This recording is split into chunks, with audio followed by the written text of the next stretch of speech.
சின்ன சின்ன ஏமாற்றங்களும் தோல்விகளும் வாழ்வில் இல்லை என்றால் நமக்கு கிடைக்கும் வெற்றி அவ்வளவாக இனிக்காது.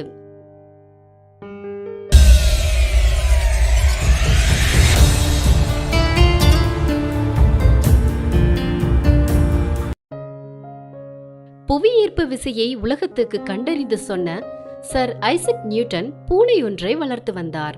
அது 2 குட்டிகள் போட்டது. இரவு நேரங்களில் கதவு பூட்டி இருந்தாலும் அந்த பூனை குடும்பம் வீட்டுக்குள் வருவதற்காக கதவில் துளை ஒன்று போடுமாறு தச்சனிடம் கூறினார். அவனும் நியூட்டன் வீட்டு கதவில் தாய் பூனை வந்து செல்லும் வகையில் துளை ஒன்றை போட்டுக் கொடுத்தான். திடீரென்று நியூட்டனுக்கு ஒரு சந்தேகம். பெரிய பூனை வீட்டுக்குள் நுழைந்து வர கதவில் துளை போட்டாயிற்று. அப்படியானால் குட்டி பூனைகளும் வந்து செல்ல மேலும் 2 துளைகள் போட வேண்டுமே என்று நினைத்தவர் அதை அப்படியே தச்சனிடம் சொன்னார். அதற்கு தச்சன், ஏன் குட்டி பூனைகளுக்கு என்று கதவில் துளை போட வேண்டும்? பெரிய துளை வழியாக அவைகளும் நுழைந்து வந்து விடுமே என்றான். அப்போதுதான் நியூட்டனுக்கு அந்த சாதாரண உண்மை புரிந்தது. பெரிய துளை வழியாக பூனை குட்டிகளும் நுழைந்துவிடும் என்பது அவருக்கு தெரியாமல் இல்லை. மாபெரும் மேதை என்று நாம் கொண்டாடும் அவர் ஏதோ உயர்ந்த சிந்தனையில் இருந்ததால் சாதாரண சிந்தனையில் திடீரென்று தடுமாறிவிட்டார். அவ்வளவுதான்.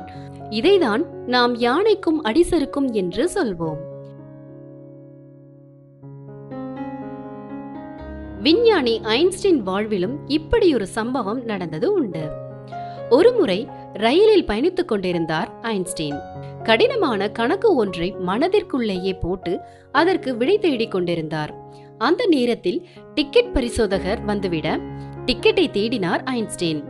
ஆனால் அதை காணவில்லை. டிக்கெட் இல்லாமல் பயணிப்பது உலகம் கொண்டாடும் விஞ்ஞானி ஐன்ஸ்டீன் என்பதால், சார், உங்களிடம் டிக்கெட் இல்லாமல் இருப்பது ஒரு பிரச்சனை அல்ல, தாங்கள் தாராளமாக தொடர்ந்து பயணிக்கலாம் என்றார் டிக்கெட் பரிசோதகர்.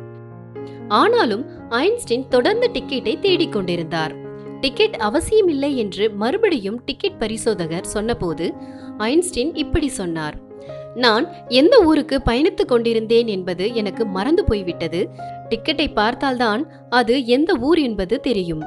அதற்காவது நான் தொலைந்து போன டிக்கெட்டை தேடி எடுத்தே ஆக வேண்டும் என்றார் ஐன்ஸ்டீன்.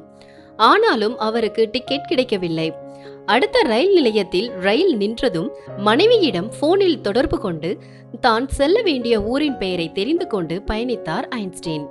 இந்த 2 சம்பவங்களும் மிகப்பெரிய உண்மை ஒன்றை உணர்த்துகின்றன.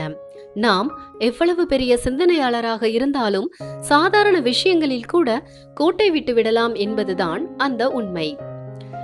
சின்ன சின்ன ஏமாற்றங்களும் தோல்விகளும் வாழ்வில் இல்லை என்றால் நமக்கு கிடைக்கும் வெற்றி அவ்வளவாக இனிக்காது.